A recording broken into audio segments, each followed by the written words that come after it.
দৃষ্টিকোণ থেকে তখনকার তায়েফের ময়দানে মানুষের শাকসবজি, মানুষের ফসল ফলাদি কিছুই জমিনের ভিতরে হচ্ছিল না, এবং মানুষের যে সমস্ত বকরি, ছাগল, ভেড়া, দুম্বা ছিল ওগুলা একটারও ভিতরে কি পরিপূর্ণভাবে কোরআনের ভিতরে দুধ আসতেছিল না। অর্থাৎ অভাব অনটনের কারণে এবং জমিনগুলো একদম খড়খড়া হয়ে গিয়েছিল, যার কারণে কি এই পশু পাখিগুলা তারা তাদের জায়গা থেকে জমিনের ভিতরে ঘাস না খাওয়ার কারণে দুধও ঠিক মতো দিতে পারতেছিল না। এই দিক দিয়ে হালিমাতুস সাদিয়া যখন আল্লাহ রাসূল সাল্লাল্লাহু আলাইহি সাল্লামকে সে মক্কা থেকে তায়েফের ময়দানে নিয়ে আসলেন, আসার পরে যে ঘটনা ঘটছে, যে ঘটনা মূলত আপনাদেরকে শোনার উদ্দেশ্য, আল্লাহ রাসূল সাল্লাল্লাহু আলাইহি সাল্লামকে যখন মক্কা থেকে তায়েফের ভিতরে নিয়ে আসলেন, এখন এই তায়েফের ময়দান এখন মরুভূমির মতো একটি জমি, যেখানে খড়কুটার মতো একটি জমি বর্তমানে আছে। অর্থাৎ মানুষের চলাফেরা, খাওয়া দাওয়া সব জায়গায় কষ্ট হচ্ছে।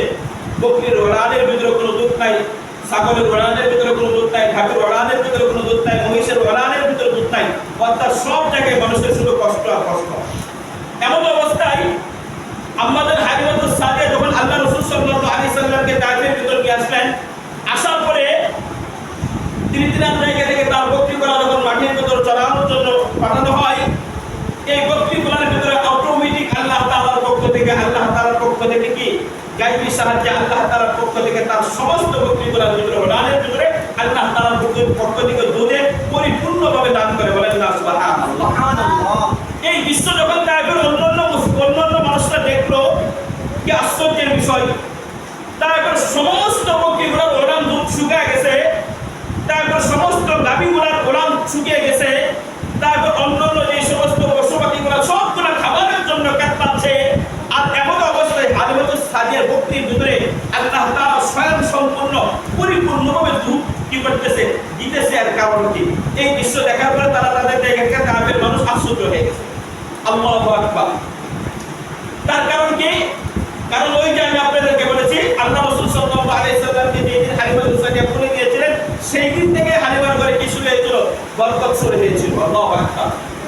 তো আল্লাহ রাসূল সাল্লাল্লাহু আলাইহি সাল্লাম যখন হালিমাতুস সাদিয়ার কাছে এভাবে লালিত পালিত হচ্ছিলেন, তখন তায়েফের অন্যান্য মানুষ যখন দেখলেন যে হালিমাতুস সাদিয়ার বকরি থেকে তারা তাদের জায়গা থেকে দুধ পান করে খায়, আবার কি করে তায়েফের বাজারে বিক্রিও করে, অথচ অন্যান্য মানুষ কি করতে পারে না, নিজে তো খাইতেই পারে না, বিক্রির তো কি কোনো প্রশ্নই ওঠে না।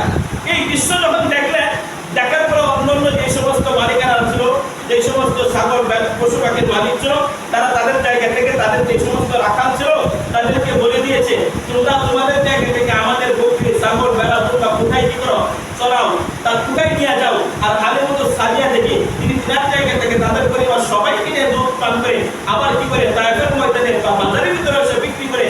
তুমি তিনি তিনার জায়গা থেকে কিভাবে কি করে দুধ উত্তোলন করে বা দুধ দহন করে, এটা কিভাবে সম্ভব?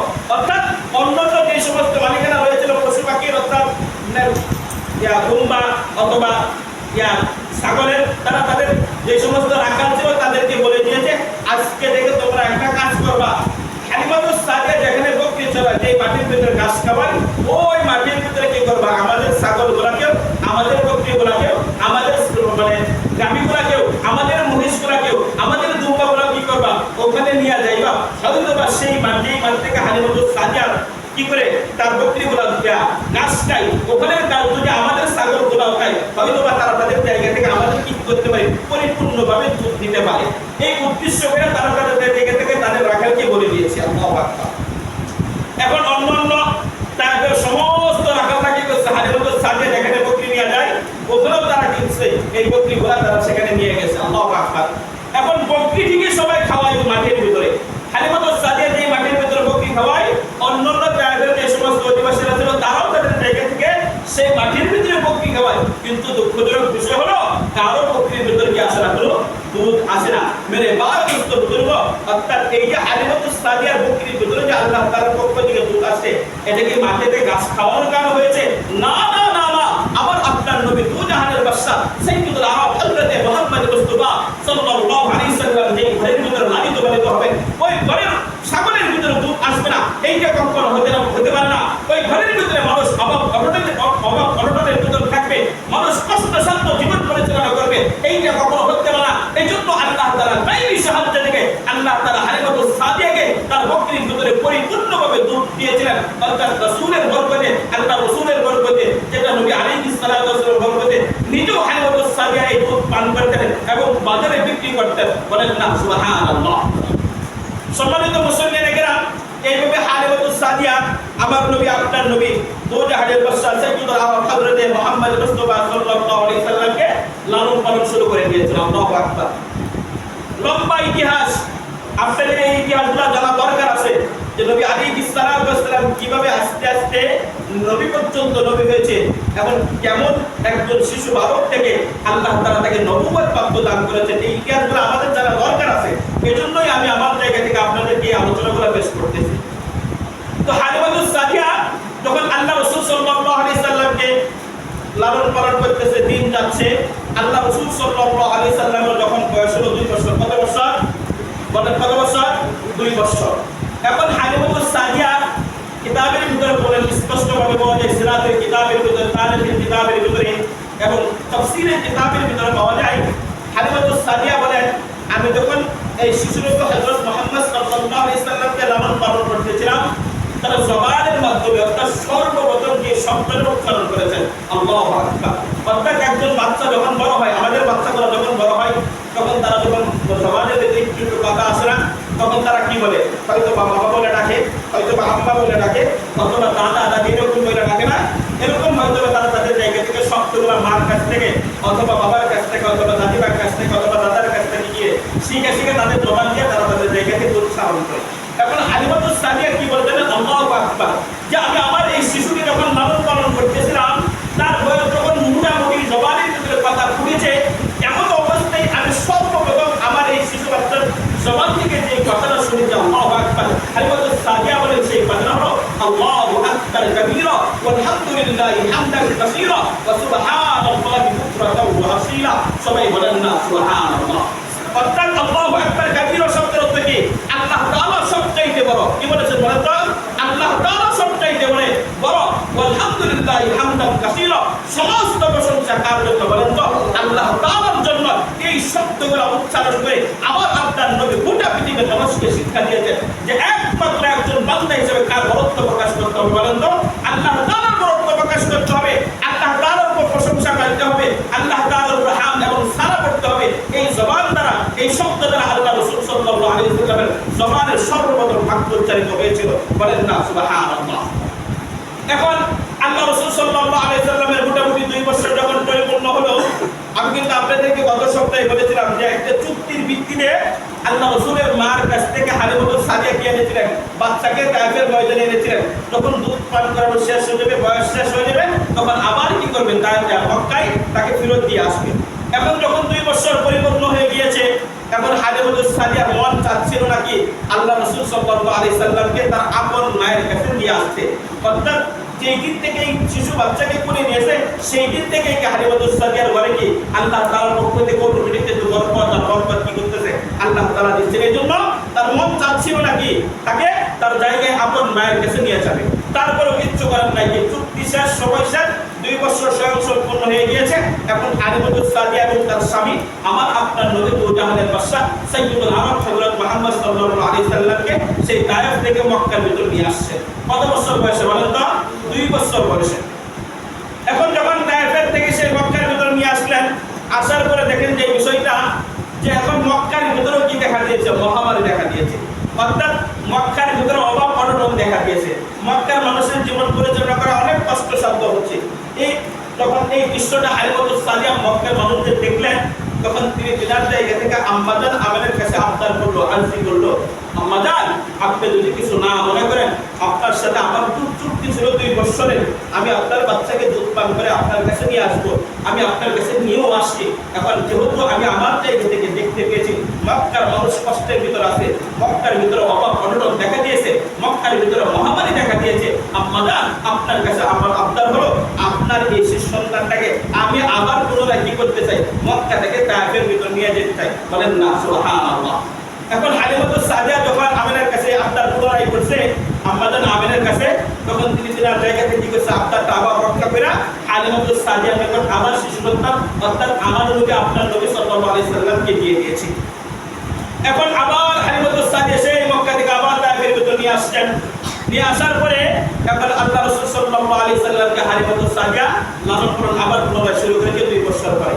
এখন আল্লাহ রাসূল সাল্লাল্লাহু আলাইহি সাল্লাম একটু হাঁটতে পারে, কি করতে পারে, একটু হাঁটতে পারে, মাঠের ভিতর বাচ্চাদের সাথে খেলায় যেতে পারে, কিন্তু নবী আলাইহিস সালাম জীবদ্দশায় কখনো বাচ্চাদের সাথে কি করেন, এগুলো খেলাধুলা করেন নাই। বাচ্চাদের সাথে খেলা দেখার জন্য বা খেলা করার জন্য মাঠে থেকে গিয়েছে, কখনো খেলেন নাই। অর্থাৎ একাকিত্বভাবে একাকী সবসময় দাঁড়ায় থাকতেন, বাচ্চারা খেলতেন, উনি ওনার জায়গা থেকে এটা দেখতেন। এখন নবীজি সাল্লাল্লাহু আলাইহি সাল্লাম এভাবে আস্তে লালিত পালিত হচ্ছিল। যখন নবী আলাইহিস সালাম 2 বছরের পরবর্তী সময় 3 বছরের ভিতরে এমন একটা সময় হঠাৎ দেখি হালিমাতুস সাদিয়াকে আমার আপনার নবী চিন্তা করে দেখেন 2 বছর অথবা 3 বছর কিতাবের ভিতর পাওয়া যায়। এমন অবস্থায় হালিমাতুস সাদিয়াকে জিজ্ঞেস করতেছে, আম্মা জান, আমার যে একজন দুধ ভাই আছে অর্থাৎ আব্দুল্লাহ, হালিমাতুস সাদিয়ার আরেকজন সন্তান ছিল, বলছিলাম না আপনাদের কথা সবটা মনে আছে কিনা জানি না। একজন দুধ ভাই ছিল, তার আরেকজন সন্তান ছিল হালিমাতুস সাদিয়া। ওই দুধ ভাইকে আপনি জানেন কোথায় পাঠান, সারাদিন আমি তাকে দেখতে পাই না। এই প্রশ্ন যখন আমার নবী আপনার নবী হযরত মুহাম্মদ সাল্লাল্লাহু আলাইহি সাল্লাম হালিমাতুস সাদিয়াকে বললেন যে আমার ভাইকে, আপন ভাই দুধ ভাইকে কোথায় যেন পাঠান, তাকে কাছে আমি আমার জায়গা থেকে দিনের বেলা দেখতে পাই না। এই কথা যখন আমার নবী আপনার নবী হালিমাতুস সাদিয়া দুধ মাকে জিজ্ঞেস করলো, এখন হালিমাতুস সাদিয়া বলতেছে, তোমার বাবা জান, তোমার বড় ভাই আব্দুল্লাহকে বকরি জড়ানোর জন্য আমি আমার জায়গা থেকে তাকে মাঠের ভিতরে পাঠাই। আল্লাহু আকবার। এখন এই ঘটনাটা শোনার উদ্দেশ্য কি, আমার আপনার নবীর বয়স তখন কয় বছর, 2 থেকে 3 বছর। এখন জানেন কি বলে, আল্লাহু আকবার নবীজি।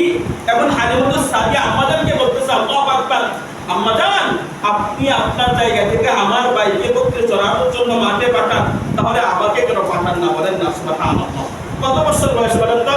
3 বছরের বাচ্চা, 3 বছরের শিশু আপন ভাইয়ের মায়া কেমন, আল্লাহু আকবার, যে আমার বড় ভাই বকরি চড়ানোর জন্য মাঠের ভিতরে যায় আর আমার মা কি করে, আমারে বাসার ভিতর রাইখা দেয়। এজন্য মাকে বলতেছে, বড় ভাই কোথায় যায়, আমি তো আমার জায়গা থেকে দিনের বেলা দেখতে পাই না। তখন আম্মা জান বলতেছে, তোমার বড় ভাইকে বকরি চড়ানোর জন্য মাঠের ভিতর পাঠাই। এখন ছোট সন্তান বলে, আম্মা জান, তাহলে আগামী কালকে থেকে বড় ভাইয়ের সাথে আমাকে বকরি চড়ানোর জন্য মাঠের ভিতর পাঠিয়ে দিবেন, বলেন না সুবহানাল্লাহ। এই হলো আমার আপনার নবী দুজাহানের বাদশা সাইয়্যিদুল আরব হযরত মুহাম্মদ মুস্তাফা সাল্লাল্লাহু আলাইহি সাল্লাম। এইভাবে আল্লাহ রাসূল সাল্লাল্লাহু আলাইহি সাল্লাম হালিমাতুস সাদিয়ার নিকট লালিত হচ্ছিলেন। মেরে ভাই দোস্ত বুজুর্গ, লম্বা ইতিহাস, ইচ্ছা থাকা সত্ত্বেও এই মসজিদের মিম্বার থেকে সবটুকু শোনানো সম্ভব না। কমসে কম 2 থেকে 3 ঘন্টা সময়ের প্রয়োজন। তো আল্লাহ রাসূল সাল্লাল্লাহু আলাইহি সাল্লাম যখন হালিমাতুস সাদিয়ার কাছে লালিত হচ্ছিলেন, হঠাৎ একদিন তার মায়ের সাথে যখন এরকম ভাবে প্রতিদিন বকরি চড়ানোর জন্য মাঠের ভিতরে যায়, যাওয়ার পরে হঠাৎ একদিন তার ভাই আব্দুল্লাহ দৌড়ে তার মার কাছে আসছে। আয়েশা বলতেছে, কি বলে দেখেন, ভালো করে বুঝবেন, এই ঘটনাগুলো আমাদের জানা দরকার আছে। আয়েশা আম্মাদের কাছে, হযরত হালিমাতুস সাদিয়ার কাছে তার আপন সন্তান আব্দুল্লাহ বলতেছে, আম্মা জান, আমার দুধ ভাই মুহাম্মদকে মাঠের ভিতর কে যেন 2 জন ব্যক্তি কোথা থেকে যেন আসছে, তারা সাদা পোশাক পরিহিত ব্যক্তি। এই মানুষগুলা তায়েফের ময়দানে আমরা আমাদের জায়গা থেকে কখনো দেখি নাই। এমন সুরেতের মানুষ, এমন চেহারার অধিকারী মানুষ আমরা আমাদের জায়গা থেকে কখনো দেখি নাই। এমন 2 জন মানুষ আমাদের সামনে আসলো। আসার পরে দেখলাম আমার ভাই মুহাম্মদকে জমিনের ভিতর শুয়ে দিয়েছে। শোয়ার পরে দেখলাম আমার ভাইয়ের বুকটাকে কি করেছে, চিরে ফেলেছে, যেটাকে মানে বক্ত বিদর্ণ বলা হয় বাংলাতে। বুকটাকে চিরে ফেলেছে। চিরার পরে আমরা দেখলাম যে আমার ভাইকে তারা তাদের জায়গা থেকে বুকটাকে চিরার পরে বুক থেকে কি যেন পানি দিয়ে সুন্দর করে পুত পবিত্র করে পরিষ্কার করে কি যেন বের করেছে। আবার বুকের ভিতর কি যেন ঢুকাইয়া তারা তাদের জায়গা থেকে আমার ভাইকে বুকটাকে মিলা দিয়েছে, বলেন না সুবহানাল্লাহ। এই দৃশ্য দেখার পর হালিমাতুস সাদিয়ার সন্তান আব্দুল্লাহ গেছে, দৌড়ে এসে হালিমাতুস সাদিয়ার কাছে বর্ণনা করতে বলেছে। এই কথা যখন হালিমাতুস সাদিয়া শুনছে, শোনা মাত্র দৌড়ে আবার কি করছে, সে মাঠের ভিতর উড়ে গেছে। ইয়া দেখে আমার আপনার নবী শিশু নবী হযরত মুহাম্মদ সাল্লাল্লাহু আলাইহি সাল্লাম চেহারার মধ্যে একটা ভয়, একটা ভীতিকর অবস্থায় তিনি তার জায়গা থেকে বসা। এখন হালিমাতুস সাদিয়া জিজ্ঞেস করতেছে, আব্বা জান, তোমার সাথে এমনটা কি ঘটেছে যার জন্য তোমার চেহারার ভিতরে এরকম মনে আগে কখনো দেখে নাই? এখন আমার আপনার নবী শিশু নবী হযরত মুহাম্মদ মুস্তাফা সাল্লাল্লাহু আলাইহি সাল্লাম এই সমস্ত ঘটনা কইতা বলতে, আম্মা জান, আমি আমার জায়গা থেকে যখন মাটির ভিতরে বকরি চড়াচ্ছিলাম, এমন অবস্থায় 2 জন সাদা পোশাক পরে ব্যক্তি আমার নিকট আসলেন। আসার পরে তারা তাদের জায়গা থেকে আমাকে শোয়া দিলেন। শোয়ানোর পরে আমার এই